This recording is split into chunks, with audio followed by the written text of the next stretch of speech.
a good day.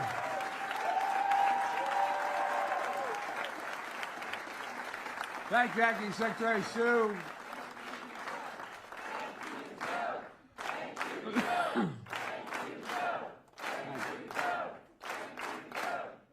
I had no choice. My grandfather come down from heaven if I didn't do this. Excuse me, I have a little bit of a cold. Folks, it's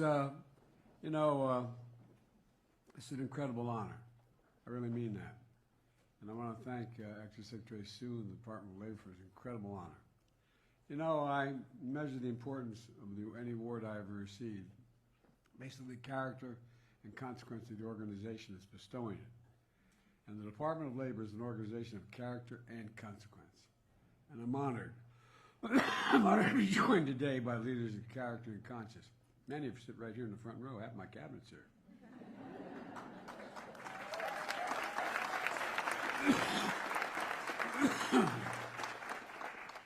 I want to thank all the labor leaders here today, including Liz and the AFL-CIO, members of the cabinet, including Interior Secretary Deb Holland. You know, you talked about that list that the secretary brought in her pocket when she met with Trump, with Roosevelt. Trump, Freudian slip. And I think she had a relative she left behind. Would you stand up, Madam Secretary, Secretary of Interior?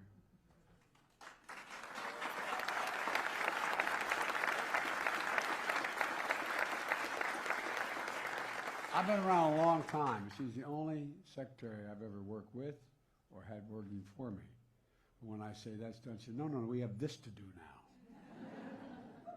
Thank you, kiddo. Look, you know, former Labor Secretary who's now in the White House Senior Advisors Corps is Tom Perez.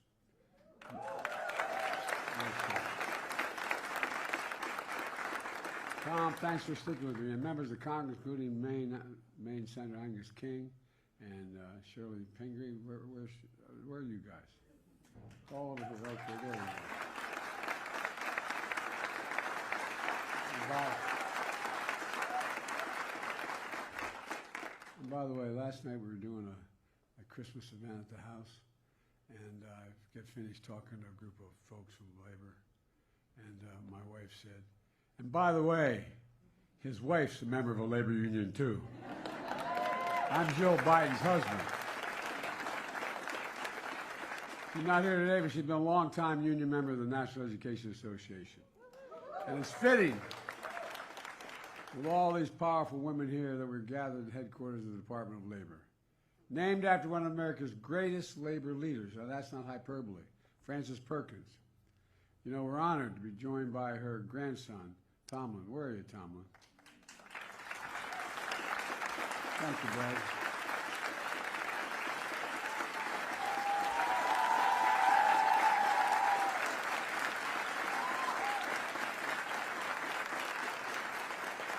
Saturday, March 25th, 1911. Frances sat down for afternoon tea at her home with a close friend from New York City.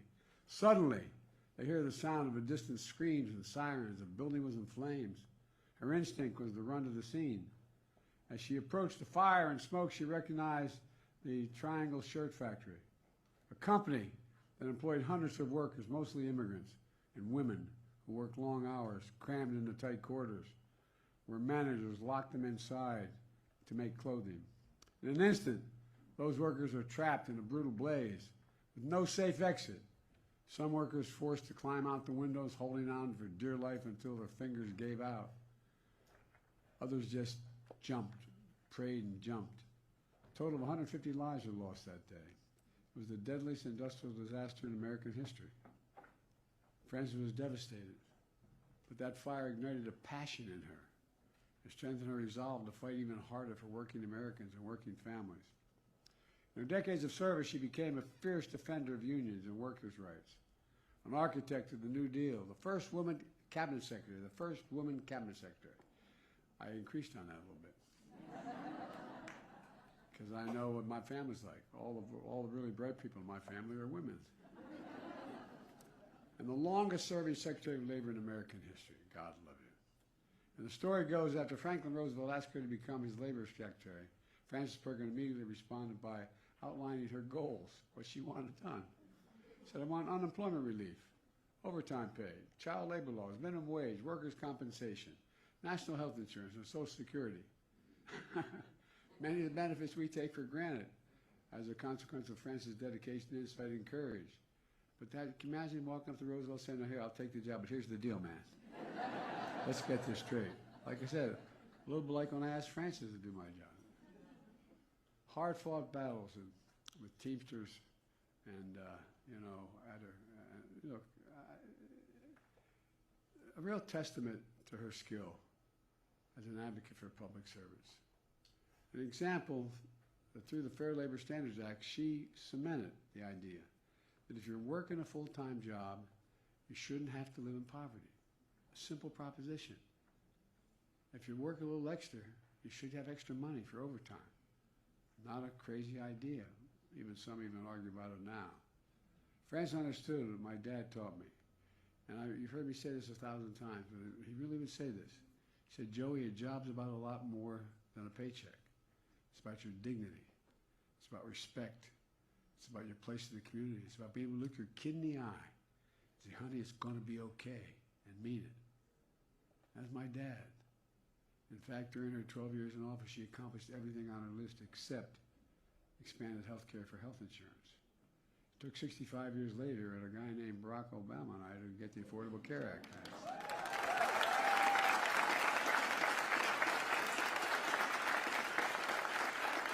But thank God all of us here protected and expanded the Affordable Care Act.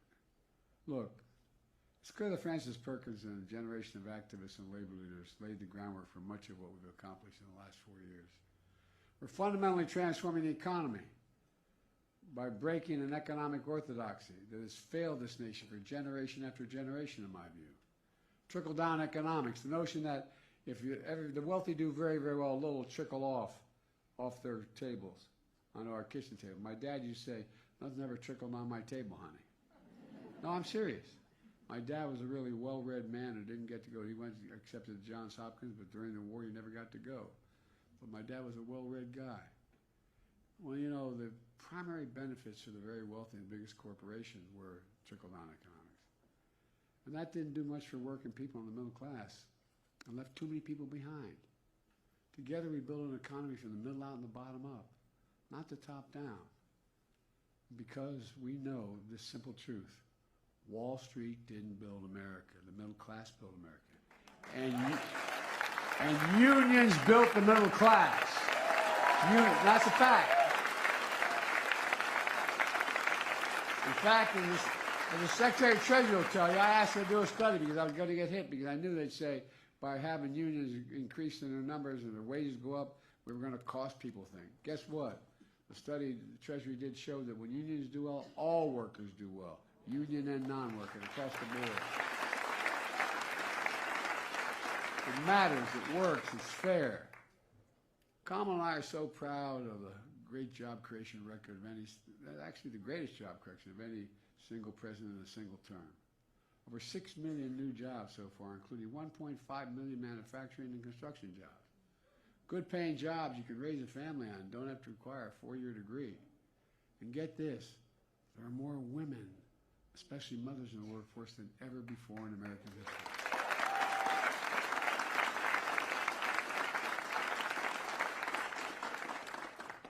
We're so damn proud to protected pensions of millions of union workers and retirees. When I signed the Bush-Lewis Act. Think about that. Imagine what the average American would say if you were going to do that with their Social Security, which this guy wants to do. Imagine if he said your pension, you can't count it anymore. In addition, we've recovered more than $1 billion in back wages and damages for over 600,000 workers here in America.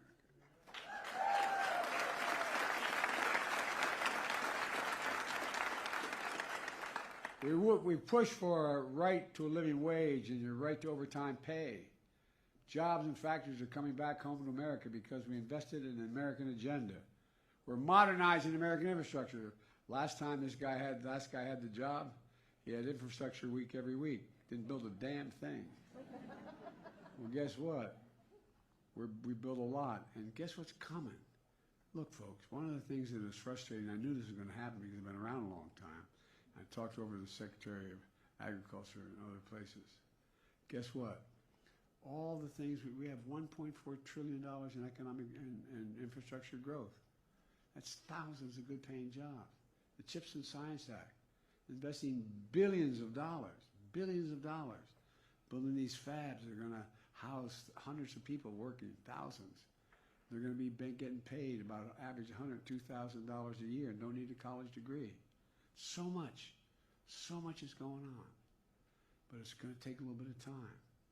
But we got to make sure to protect the onslaught that's going to come, because it's hard to see right away.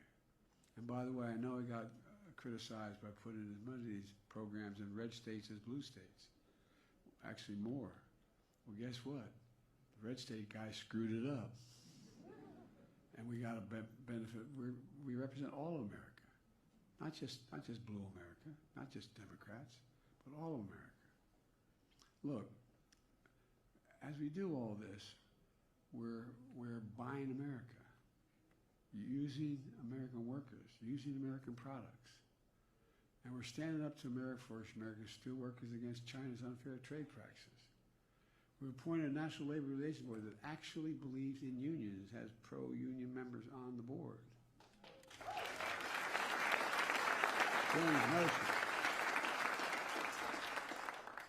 And a special thank you to the chair of the board, Lauren McFerrin.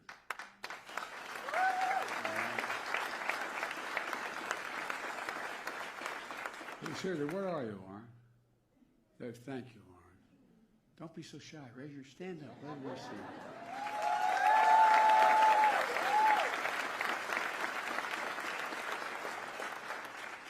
There's no accident that petitions to form unions have doubled under my presidency. I got all this credit for walking the picket line. It never crossed my mind not to walk the picket line. No, I'm serious. I didn't think it was any big deal. I walked a lot of picket lines. In fact, I was president. I hadn't thought about that. Then Pamela walked the picket line. We support the right to fair contracts. Here's one, that doesn't get enough attention. When workers in sectors like construction, manufacturing, mining inhale toxic silica dust on the job, it can lead to lung cancer and other deadly diseases. It's been a major problem for decades, even under Secretary Perkins. She led an investigation, but despite the science, big business blocked the regulation. But not on our watch, not on your watch. With your help, we carried Frances mantle and issued a rule that finally reduces such dangerous exposure. And by the way,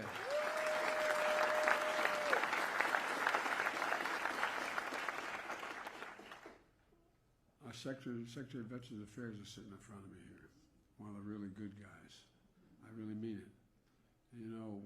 What we not only did with the CHIPS and Science Act, and then we went and made sure we were going to take care of veterans. We said all those folks in my generation exposed to Agent Orange couldn't prove that their illness was a consequence of it. And all those like my son's generation that exposed to toxic burn pits in Iraq and other places, that it's assumed that my son came back, for example, with stage 4 glioblastoma, more brain injuries than anything else. And guess what? They're entitled to the benefits that they were going to get if they had not lost their lives. Their families.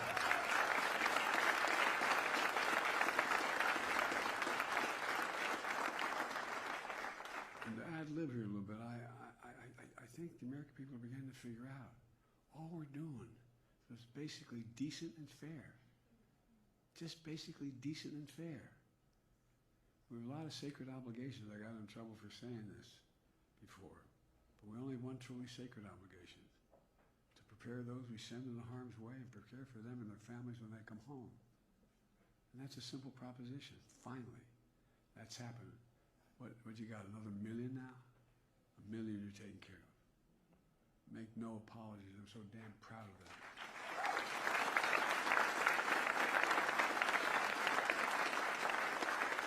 Look, folks, in our 4 years together, we made historic investments that have changed the course of the nation's future and will have a lasting impact for decades to come. And I'm here to say, to state the obvious, we could not have done this without the dedicated professionals here at the Department of Labor and all across this administration. Could not have done it.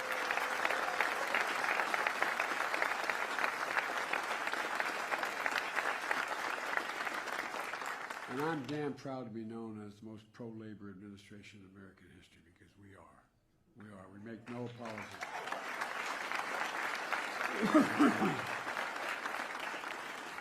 Look, let me close with this.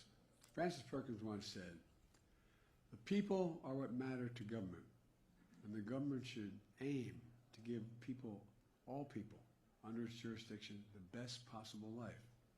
The best possible life. For my dad, it was a simple proposition. Everybody deserves a shot. No guarantee, but a shot. Everybody deserves a shot. All of you have helped upheld that vision, putting people first, no matter who they are. Another important legacy of our administration, making sure we learn from history, lift up stories that often have gone untold.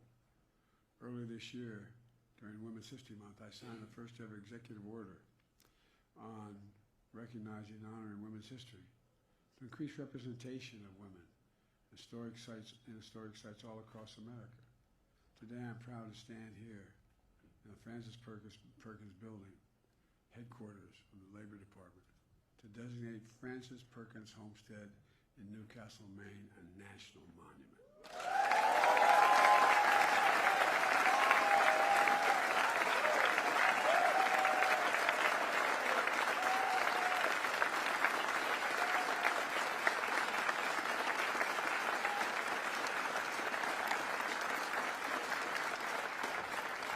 Secretary Holland is also going to be announcing 5 new National Historic Landmarks to honor women's contributions to American history. It includes Charleston Cigar Factory, excuse me, where black women led workers' strike that opposed gender and racial discrimination, advocated for better pay for working conditions. Look, too many people want to rewrite history or ignore it. Look, all we want to do is make sure we record history, the good, bad, and the indifferent, who we are. I was able to show up in Indian country and apologize for what we did to the Indian Americans, for the schools we made them go to and took them right off the reservations with their parents. Throughout our history, women's vision and achievements have strengthened this nation, to state the obvious. That's why I've kept my commitment to have an administration that looks like America. It includes having more women in senior access all across the board, starting with my amazing Vice President, Kamala Harris.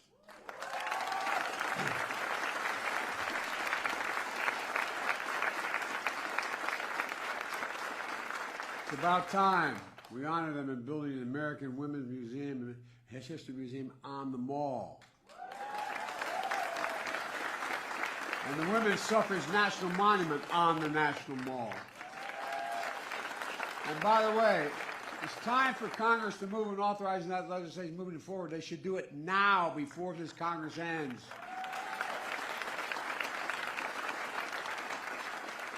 Folks, our administration is coming to an end, but our work continues. We get up. We keep going. We keep the faith. I know I will. I know you will. You just remember who in the hell we are. We're the United States of America. There's nothing beyond our capacity when we do it together. Nothing, nothing, nothing. And God bless you all, and may God protect our troops. And now, I will sign the proclamation. Thank you, thank you, thank you.